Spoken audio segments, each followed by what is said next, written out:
This is the Book Deal Podcast Monthly Takeover by your host, Natasha Rai.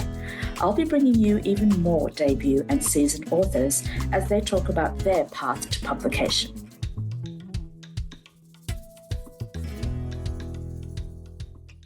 The Book Deal Podcast acknowledges the traditional owners of the land and waters which it's recorded on and pays respect to their elders past, present and emerging. Sally Gould has been a paramedic for 14 years and counting, and still finds joy in her self-proclaimed dream job. The professional and personal growth she experienced on the front line and the journals she kept during her early years in the field were the inspiration for her memoir, Frog.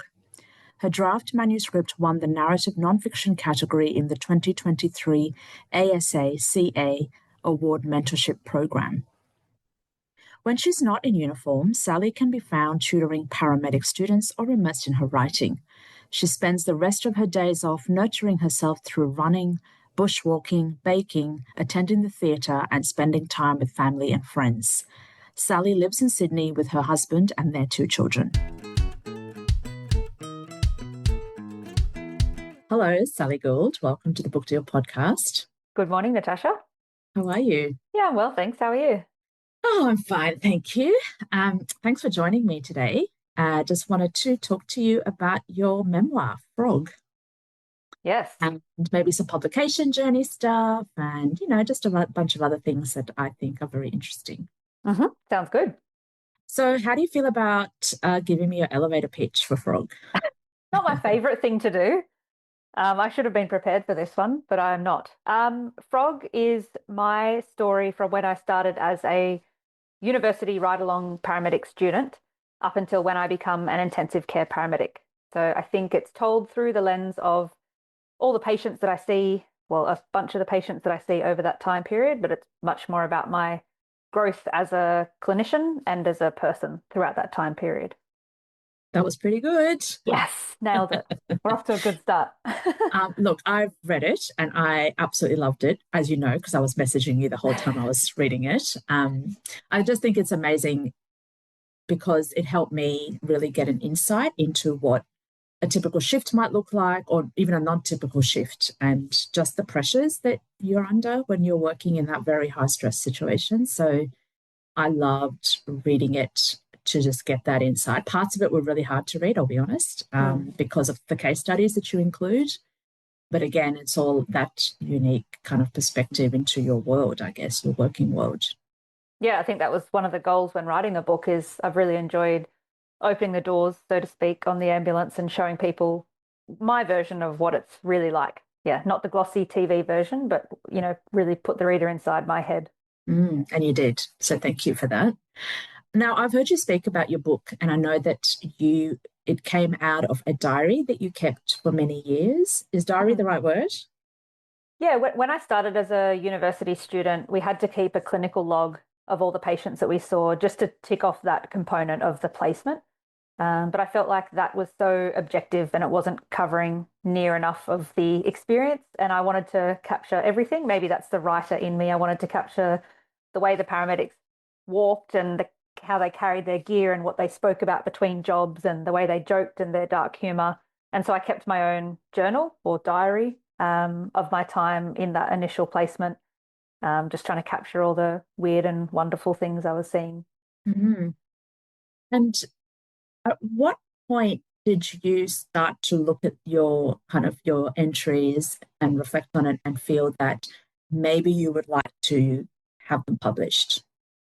It took a long time. It was certainly never the intention with the original journal, and nor was it with over the following years. I wasn't intending to turn it into a book. It was purely for my own reflection, I guess, to capture that time, to capture my growth, to be able to reflect on it, to learn from it. But yeah, it took years until I started to sort of see a story emerging from what I'd been through to think, maybe someone else might be interested in this. But it certainly wasn't the intention from the start. And that time when you started to think about someone else might be interested, were you kind of thinking about like other paramedics or people generally?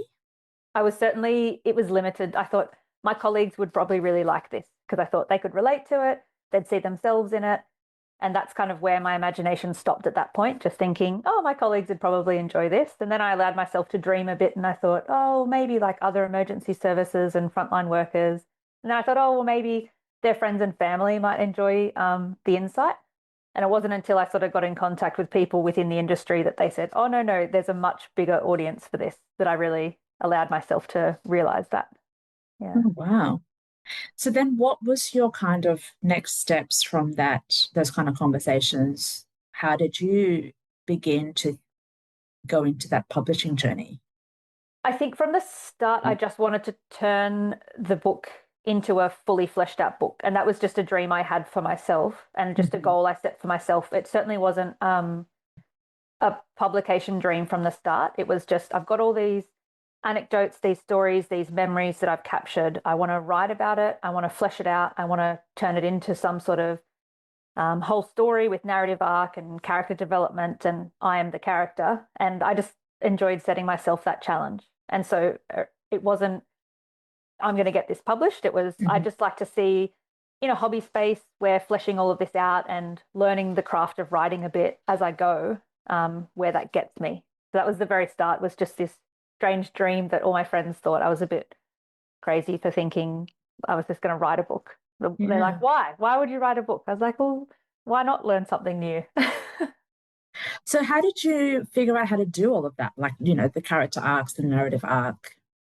I did a lot of just self-directed learning. So like deep dives, online courses, reading. I mean, the internet's, as long as you can filter correctly, has a whole host of good information. And I just really focused on one element at a time because I found it so overwhelming trying to learn something new. I was very expert as a paramedic and incredibly novice as a writer, and I still feel that way.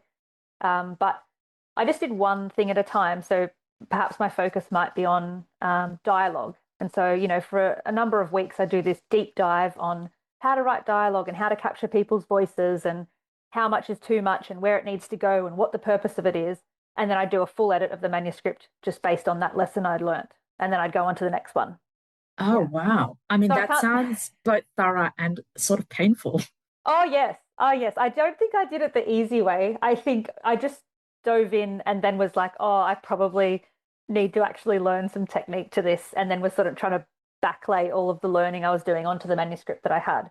So it wasn't easy and it wasn't smooth and it took maybe longer than it should have, but I enjoyed the process. I enjoyed the challenge. And I also enjoyed being able to see the manuscript get better every time I made these changes. And I guess that was the start of it starting to be transformed into something that was accessible for a reader, not just something that I was doing for myself.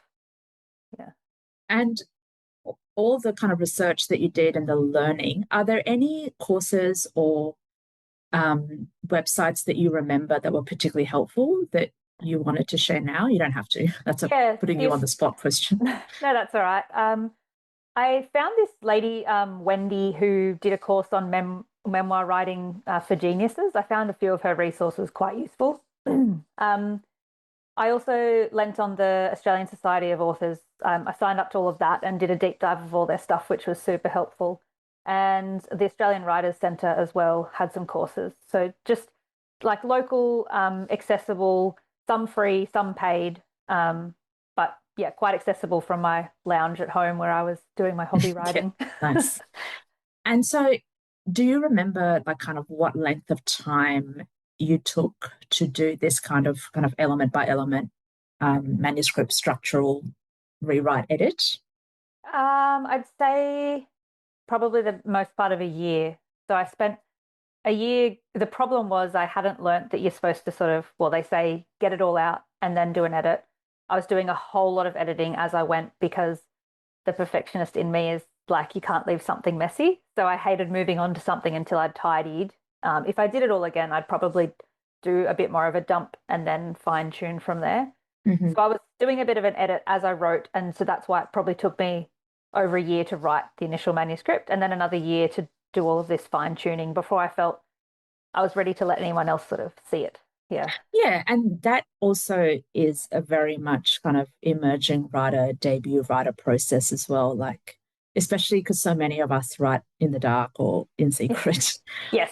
Or we treat it like a hobby and we don't think it's can be anything serious. So we are very like, take great pains to make sure it's perfect, whatever that is for us, right? Mm-hmm. Correct. Yeah. Yeah. So at the end of the 2 years, what did you have in terms of your manuscript? I had a full manuscript, full length, complete manuscript that had only been looked over by me. So Okay. was very much full length and fully fleshed out, and as far as I could get it personally. Yeah. I'd like trawled over it, multiple edits, multiple read throughs, tried to do some more learning, tweaking, and I just was at the point I had it was full, but I couldn't see it anymore, if that Yeah. makes sense. Yeah, it does make total sense.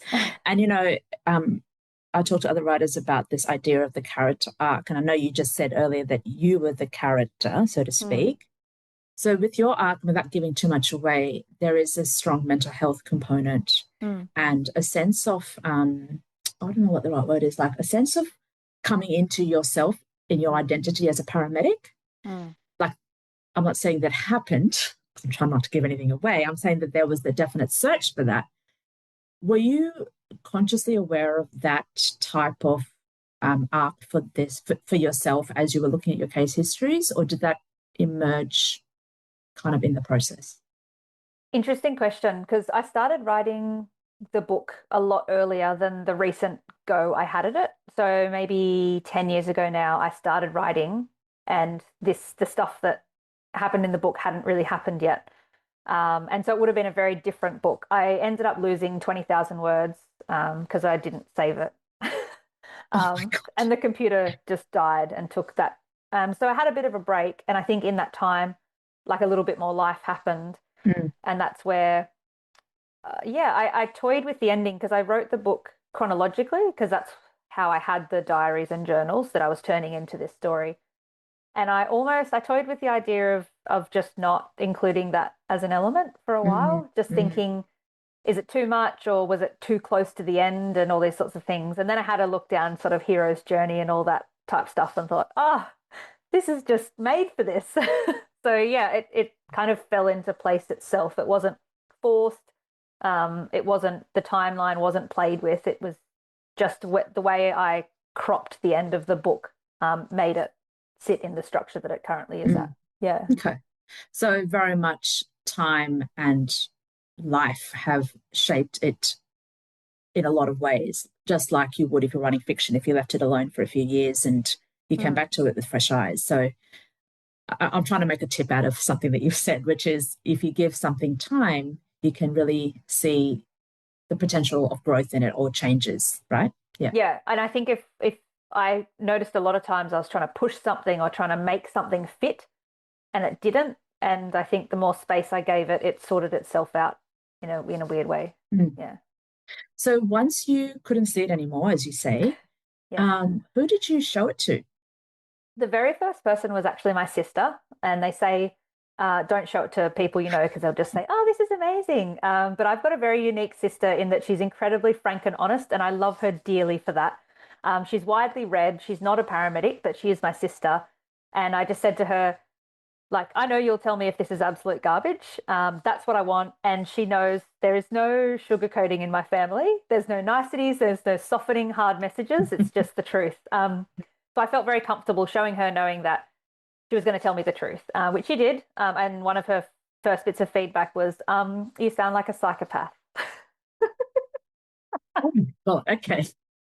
And in that, I'd taken these journals and I'd let people into my head, and I'd done nothing to ease the reader, the non-paramedic reader, into this horrific world that I'd just led them into.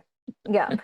So none of the closure on the patient cases, none of the easing them into an outcome, because I'm like, well, no, they died. She's like, yeah, but the reader thought they had a chance. You need to let them down gently here. I was like, oh, okay, sorry, didn't even think of that. So very useful feedback, very honest feedback.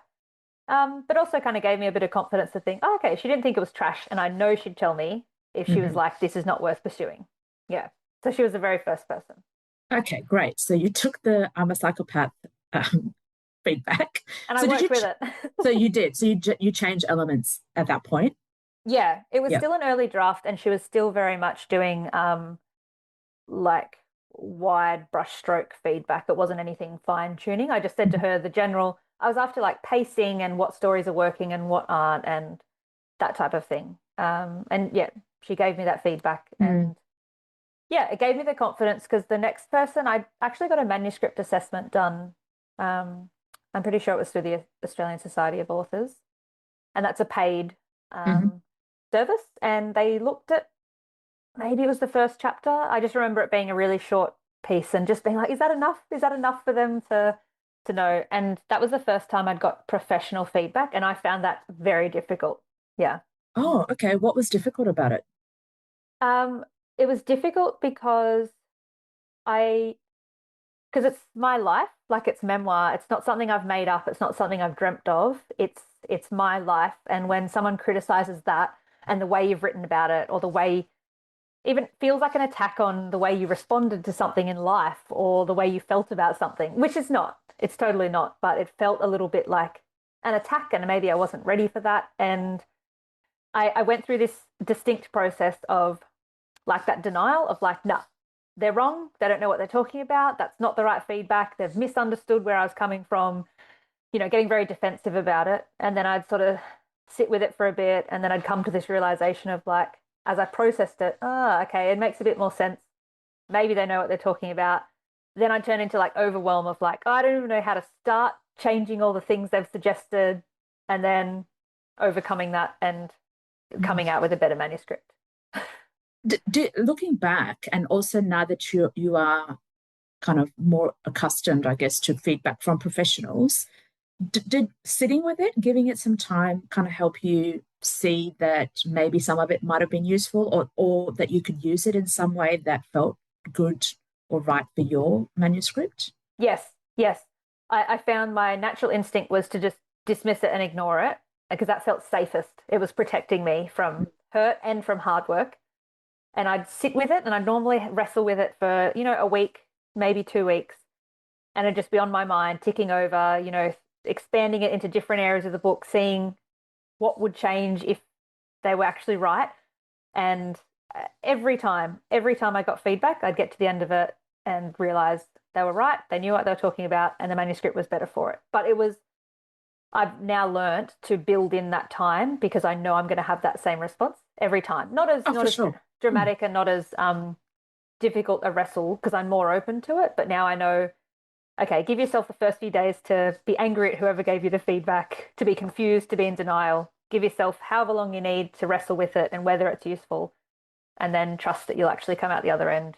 And you don't have to take on everything, but more often than not, there's some absolute gems in feedback. Yeah. Yeah, and it feels like you've kind of given lots of clues in your answer to that.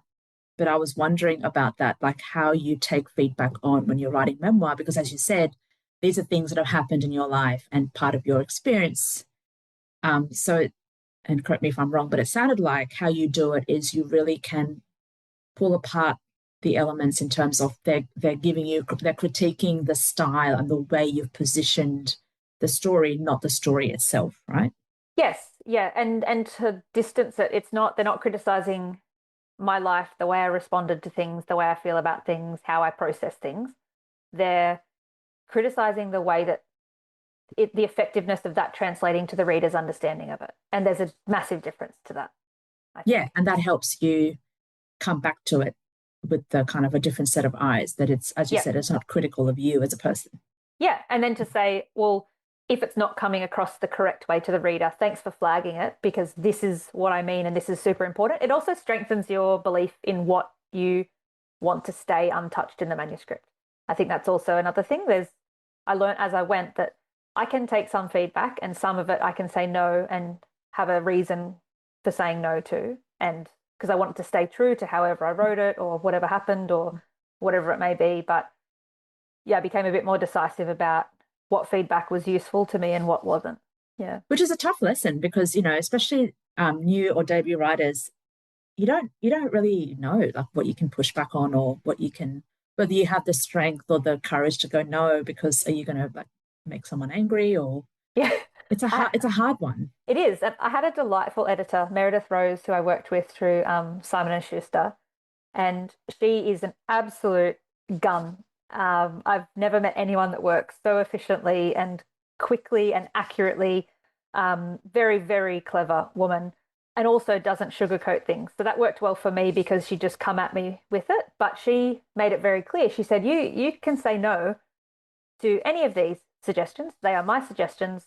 They're coming from me, and you're the author, and you know the true story, and you don't have to justify it, which was so empowering because I'm so glad she said that. Because otherwise, I would have thought, oh, working with my editor says what happens, and I agree, and they make it a better book, and that's the end of story. But through working with her, I learned, oh no, she's okay. She's not going to get offended if I say, no, it's staying this way. And she said, you don't even need to justify, just that's the way you want it. You're the author. And unless it's something like grammatically incorrect, she's going to be okay with it. Yeah. Which is so amazing because, not all editors are that clear in terms of what they expect and what they can do for a writer. So that's really good. So I feel like I really worked with the editor. I thought that was going to be more like a one-sided thing, but it was very much a, could this work? Could that work? Are you happy with this? Like a back and forth, which was really good. Yeah, collaborative, right? Yeah. So at which point, Sally, did you feel that you were ready to start submitting? Or was there, I don't know, was there even a thought before that, as in, should I submit or do I want to do this? So since I'd put in all the hard work to learn all the things and write this whole manuscript, and my husband had looked at me pouring hours of my life into it, I think we all kind of expected that I was going to do something with it at this point. And when I started to realize, okay, it's not absolute garbage. I'm still feeling passionate about it. I still feel like it's something I want out in the world. I started looking at all the paths, thinking, okay, am I going to self-publish this? Am I going to look for traditional publishing? Like, how does that even work? Again, like all sorts of deep dives on the internet to try and figure out, like, how to publish book in Australia. Like I was at that level of having no friends that were writers. No one I knew had published a book. I knew no one in the industry, not even related. Like, all my contacts are medicine based, which is not helpful when you're publishing a book. But then I thought, because I like to set myself a challenge, I was like, well, let's reach for the stars. Let's go for a traditional publishing deal. And then I can always come up with a plan B if I don't get any traction there. And then there was the whole, do I get an agent? Do I go to publishing houses? Again, just I felt so blind trying to navigate that industry and that world, not knowing. I didn't want to take a wrong step that would mean I couldn't progress. They say if you approach too many agents and get knocked back, then the publishing houses don't want to look at you. So there's all these sort of little things you hear along the way, and you read online, you think, well, I don't want to shoot myself in the foot and not be able to sort of get any traction with it. And just on that point, in those times or those moments, it really does feel like end of the road stuff. Like, if you do this, you will ruin your chances forever. Yes. And it's not always true. No. But I know the feeling. Yeah. It felt very like, well, don't stuff this up, because one place I read said, if 3 agents have said no, no one else is going to ever want to look at you. Which is so not true. So I've got 3 shots, and I've never done this before, You're and then out. that's it. Yeah. So it felt very big at the time. And looking back now and knowing a bit more about the industry, and as you would know, it's not as black and white as that at all. No. But I'd made the decision to enter some competitions before I leapt into submitting, because the submitting part just felt a little bit scary. Yep. Since I'd hardly had any industry experts look over the manuscript. So this was kind of a non-confrontational way for me to sort of edge in and just get some feelers. And I really targeted the competitions that offered feedback. Like, if you didn't win, you got a bit of feedback as to why. And I was just like, great, like almost free feedback. I get eyes on the manuscript and they'll tell me something that I can do better. So I entered 3 competitions at the same time, and 2 of them I didn't Do you remember win. what they were? One was the ASACA Mentorship Prize, and I don't actually remember the other 2. They're Australian-based competition. Maybe Hawkeye. And I can't remember the third one. So from memory, they weren't memoir specific, right? They were a kind of adult manuscripts. Correct. Yeah.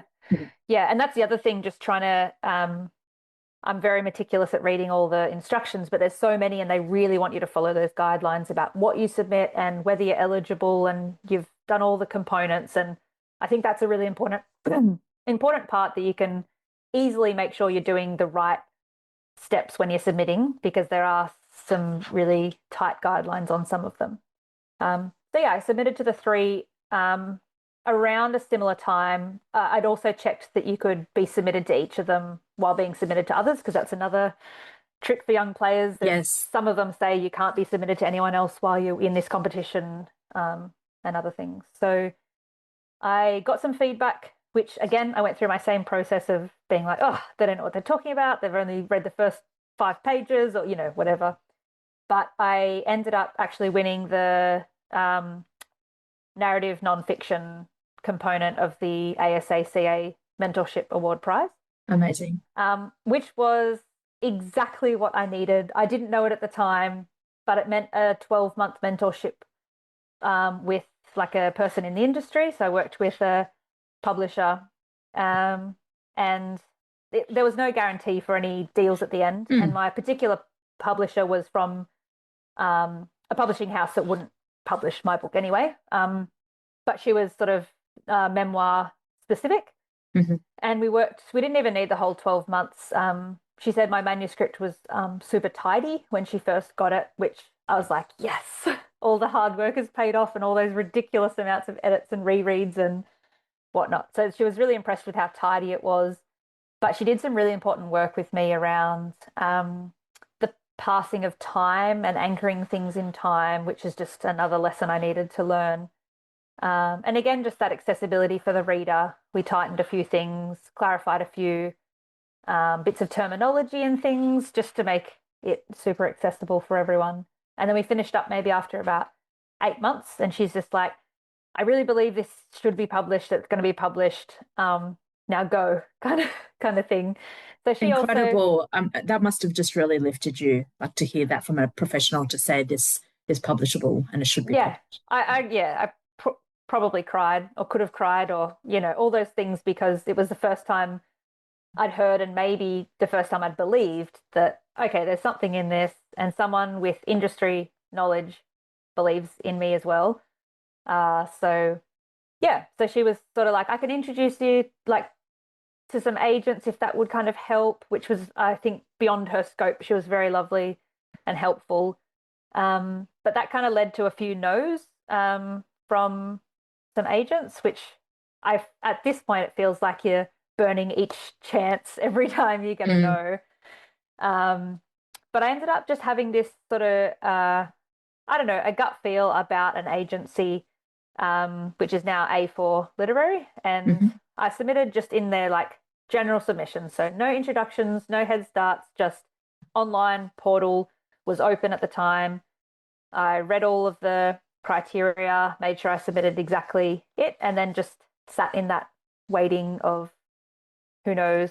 And a lot of them are like, oh, if you don't hear from us in 6 months, it's a no. So you're literally like, well, I'm going to wait 5 or 6 months, yes.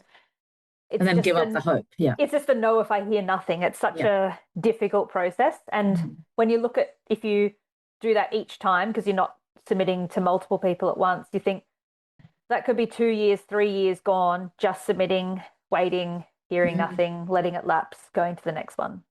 And so I kind of reached that point, just getting a little bit deflated, but I had a bit of hope. I don't know why, but I kind of manifested it. I was talking to a close friend of mine and I said, I've submitted, I've got a good feeling about this one. And then I heard from Tom Gilliott, my now agent, and he just emailed on, I think it was a Thursday, saying, can I have the full manuscript? He said, sorry for the delay. And it had been 2 weeks. I was like, that's no delay. Like, I was in for the long haul here, Tom. So he said, sorry for the delay. Sorry, I haven't gotten back to you. I'd love to read the full manuscript. And I thought, okay, this is a good sign. Like, it could still be a no from here, but I sent it away that day. And he read it over the weekend. And I'd sort of manifested to this friend of mine when I was chatting. I said, Tom, this guy, Tom, he's going to love it. He's going to read it in a weekend. He's going to call me on Monday. He's going to want to agent me. It's all going to be great. Just joking, but thinking, what a how amazing if that would happen. Yes. Yeah. So he read it over the weekend. He emailed me on the Monday we had a call on the Wednesday and we moved forward into being agents by him. So good. So good. Yeah. I remember when he called me, he sort of said, "Oh, I've just read the book. I love it." And I was like, "But?" And he's just like, "Oh no, there's no but." And I was like, "But," he's like, "No, this is a good news call." I was like, "Oh," I couldn't believe it. I just, to again hear like this is a good book, it's worth reading. And Tom's got so many years of experience in the publishing industry. I knew that if he was taking me on, he was fairly confident that he was going to find me a publishing deal. Hi. Hello, my name's Emily Stewart, sometimes known as Sensible Emily, and my book, Sensible Money, published by ABC Books and HarperCollins, came out on the 2nd of July. Sensible Money is a guide to help you get better at managing your money. It's really about making the most of the money that you have and hopefully go from surviving to thriving when it comes to your finances. And the reason I wrote it is I'm a finance journalist with the ABC, and I have been for many years.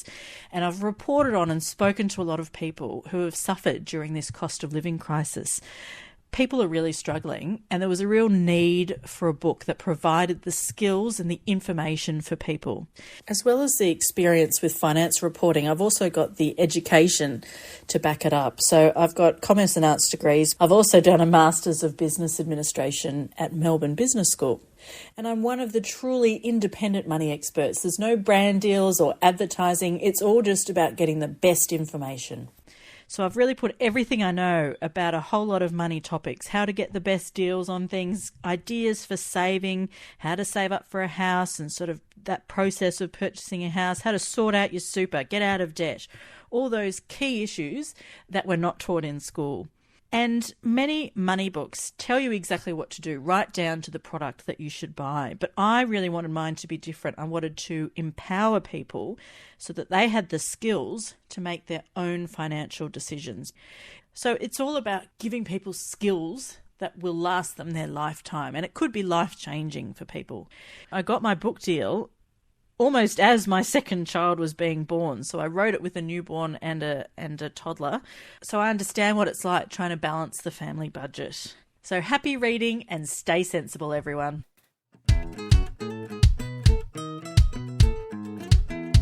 And so from that moment where he took you on as his client, how long did it take to get your publishing contract? Not very long at all. So there's a little bit of time you lose, I think, with looking over contracts and things and getting that signed and sorted. And that's a very uncomfortable space for me. It's not my area of comfort or expertise. So I felt quite stressed getting all that just sorted. But my husband, his work industry is very into contracts. So he's like, "Oh, this is such an everyday thing." But for me in the work I do, I'm like, seems like such a big deal and all these legal terminology and signing this stuff, it seems very big. But it was all quite smooth in the end. It just takes time. But within a couple of weeks after that, Tom had, I think I met with 6 publishing houses and he had 5 offers on the table. Oh, so amazing. It's like the dream, isn't it? It is. And Tom was sort of just like, "Oh yeah, this is what I expected." I was like, "This is not what I expected at all. This is unbelievable. I cannot believe it." Yeah. Yeah. And then once you went ahead and signed with Simon & Schuster, right? Yeah. Yeah. So there was another editing round. Yeah. So I'm really interested, Sally, because and once again, I don't want to give anything away to people who haven't read your memoir yet, but I know that there are parts of it that are challenging as a reader. So it might have been challenging for you to kind of revisit or work on them again. How did you look after yourself during that kind of rounds of editing where you kind of knew that you're not working on this to make it better like you are, but also there will be now an end point where it will be published? Was that different for you? Yes, I think my mind tried to protect me in not even considering the possibility that people were going to read it. I know that sounds ridiculous, but nope, not at all, actually. I very much was writing just a product that I was proud of, that I wanted to be in the book.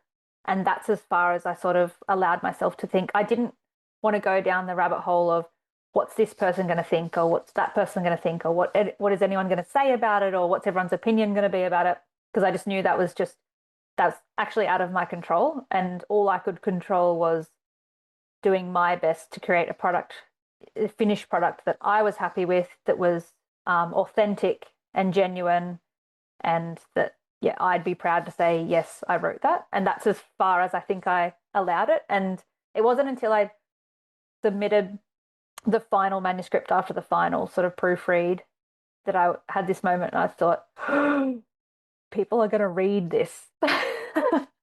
Yeah, but I think it helped me very much just to think of something I wanted to be proud of putting out there, and not so much about how that was going to be responded to. Which I really like, because it just reframes it into, again, the quality of the work and the standards that you've set yourself, as opposed to that personal type of feedback or critique. Yes. I think also the thing I was most afraid of is that I wasn't a good enough writer to pull it off. I trusted my skills as a paramedic, and I trusted that I'd represented my journey in its truest sense. And I was content with that. The bit that I felt worried about was whether I was writery enough to pull it off, perhaps. Is that still a worry now? Yeah, I still feel very novice in the space. Yeah, I still enjoy it, and I think that it shouldn't be a barrier if you don't think you're good enough, because I've got a published book, right? Like, that's fact. I can't argue with that. I'm a published author. But I think it's hard when in my paramedic work, I'm so high up in my chosen area, and I hold myself to such a high standard that, to me, that's more measurable than my writing, which is a bit more subjective, perhaps. And, on that point as well, in terms of feedback, Frog's been out for June, July, was that, we said three and a bit months. Yeah, just over 3 months. Yeah. And I know that at the beginning, when it first came out, you had a lot of publicity events that you did to promote the book. And I'm also aware that you've received sometimes bizarre, sometimes negative feedback. How do you look after yourself? Like, what do you do? Do you respond to them? Do you ignore them? Do you block them? Yeah, so in terms of people directly contacting me, everything has been generally positive feedback. So people that take the time to direct message me and get in contact are normally just absolutely heartwarming, lovely stories. People connecting, people building better relationships with their relatives as a result, people having insight into their paramedic relatives' lives, just such wonderful things. The space where it gets super toxic, and people feel like they have a right to comment on you, are especially things where parts of my writing has been taken out of context, or it's just a small excerpt, or it's an excerpt within an article that's been written by someone else, or it's a, attention-grabbing headline that I didn't write, and people have read the first paragraph or made up an opinion and just want to go to town on having their say about something that they've got their knickers in a knot about. And that happens online in Facebook comments, Instagram comments on things that I haven't directly posted or had control over. And I think when the book first came out, I was struggling to look at that stuff because I didn't like watching myself on TV. And so I was able to sort of avoid that. Just, I don't need to see it. I was there. I said what I said. I can't change it. And I'll just let it exist now out in the ether. But I thought at a point, I'm feeling pretty strong. I've got some good feedback. And I decided to look at some comments about an article that was posted in one of the papers. And I was shocked by, what people think they have a right to comment on. And so I found that really difficult, really upsetting. But I think originally my main method of dealing with it was I just set a rule. I'm not going to look. 100% not going to look. So I don't look at any reviews, any comments posted on any articles, excerpts, anything online. Blanket rule, I don't look. And the other thing is, if I accidentally come across one of these, I created a little note on my phone of things just to remind myself of that I can go into and just reflect on, because it's easy to feel the hate in people's words and to let that sort of flow into what you believe about yourself. But the things I wanted to remind myself were, they're written by people that don't know me, that people don't do what I do, that haven't been through what I've been through. And they're not my friends, and their thoughts and opinions on me do not change my value or worth as a human, and nor does it change the respect that my friends and family have for me. So just really separating out that that's happening out there, and that energy doesn't actually have to affect anything for me has been really important. Yeah.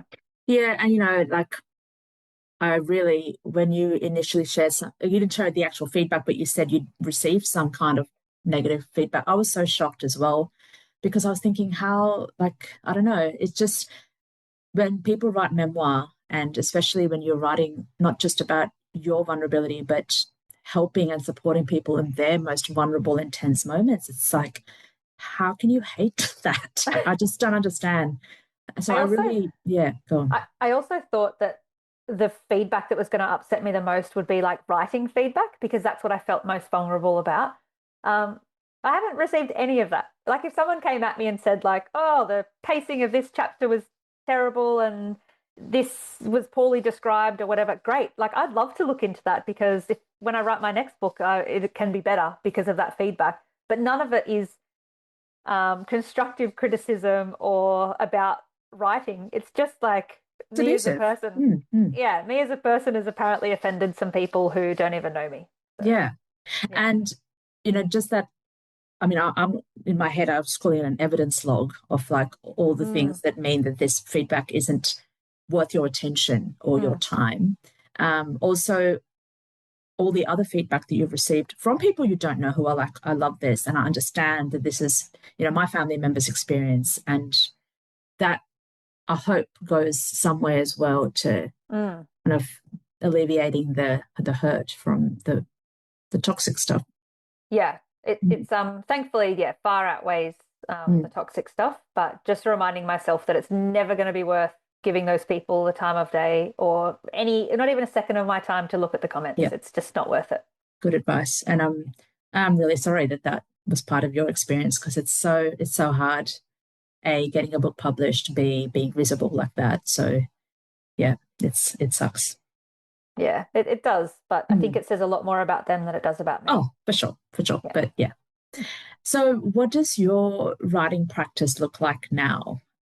So now I originally set out just to write this one book. So I've found that once I lost the focus of having this book deadline and the target of having it on a shelf was gone, the structure of writing kind of flew out the window. I've also got 2 young kids, and so I felt like it was time for a season where I put a bit more energy back into them and being a bit more present and not behind the laptop typing at all hours.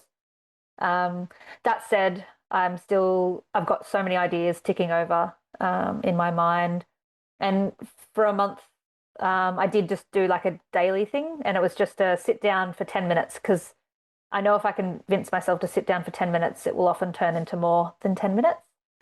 And that worked quite well just to get some ideas down. But I find it so hard to start writing something that I don't know where it's going to end up.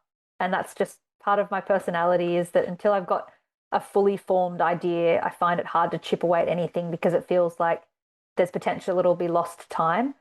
And I know that's super destructive to me as a writer, because it doesn't just let me foster the creative side and the art and letting, whatever happens happen. But at the moment, I think I'm just torn on a couple of ideas that I want to write about. It would be non-fiction again.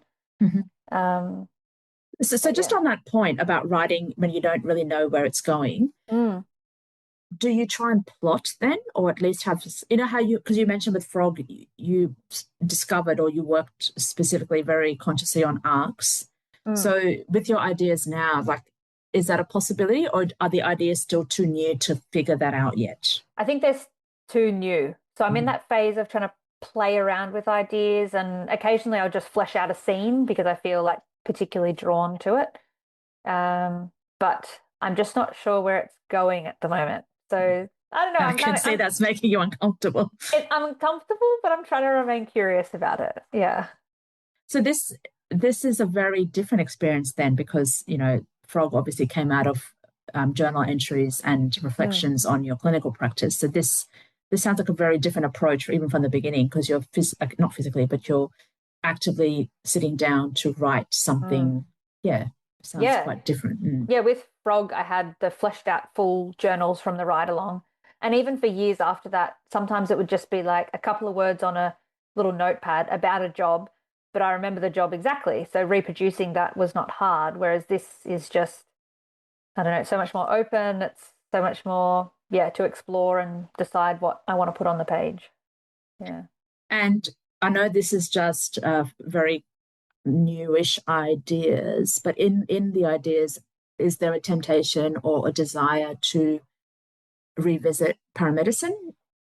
I've had a few people contact me and say, "Oh, I wanted to read more of Frog. Can you do a sequel?" and that type of thing. It's certainly not going to be a sequel. I don't feel like I've got enough to say that's that similar that would flow on from Frog. I think Frog is the standalone kind of piece in that sense.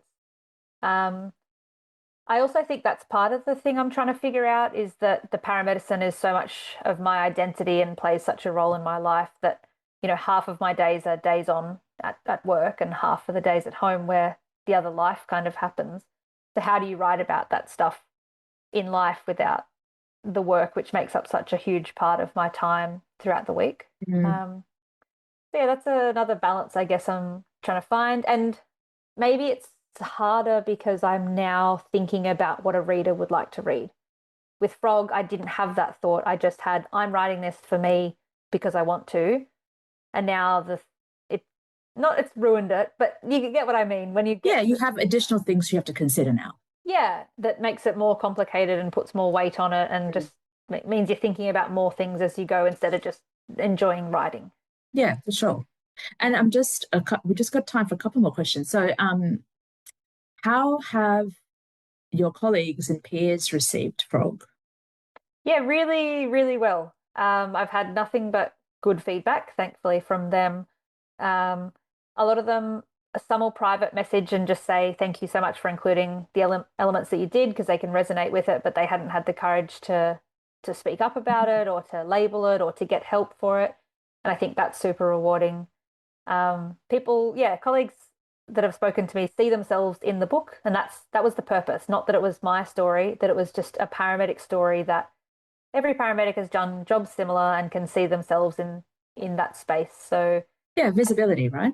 Yeah, and I think that's super important for them because the work we're doing is so unique and not many people understand it. So they're feeling seen and validated, that there's something out there that they can give to friends and family and say, hey, this is what I do. This is the way I am, This is why I'm tired and grumpy. This is why my humor is so warped. And the other one I've received feedback from is the paramedics' relatives. So they've passed it on to their mum or their sister or their cousin or whoever.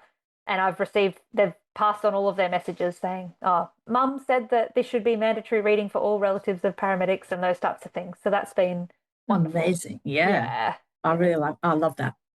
And so, Sally, in addition to everything that you've so generously shared, do you have any tips or maybe things for people to think about if they are trying to pursue a traditional publishing deal or publishing or writing a memoir or any of those? I think you don't have to answer all those three things, just anything that comes to mind. Yeah. I think the competitions is probably a big tip.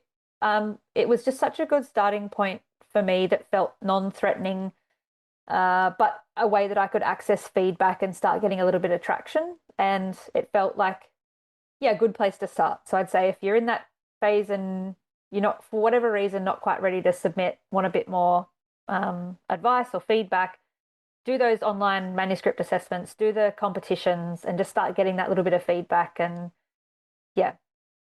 and be okay with the feedback.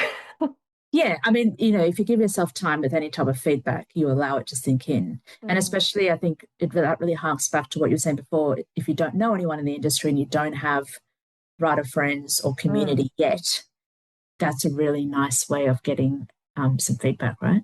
Yeah. And I think in this day and age where you can Google so much, it can be overwhelming with the information. But if you rely on those local resources that are reputable, it's such a good place to start, because places like the ASA website have so much information and courses and day events and writing spaces. And there's actually so much out there that I didn't realize. And that was another good non-threatening way to start, just having a look at online resources and seeing if you could apply anything that you learnt to the manuscript you've got, and just one step at a time. Yeah. Love it. Thank you so much, Sally, for joining me today. It was a real pleasure to talk to you. Thank you so much for having me.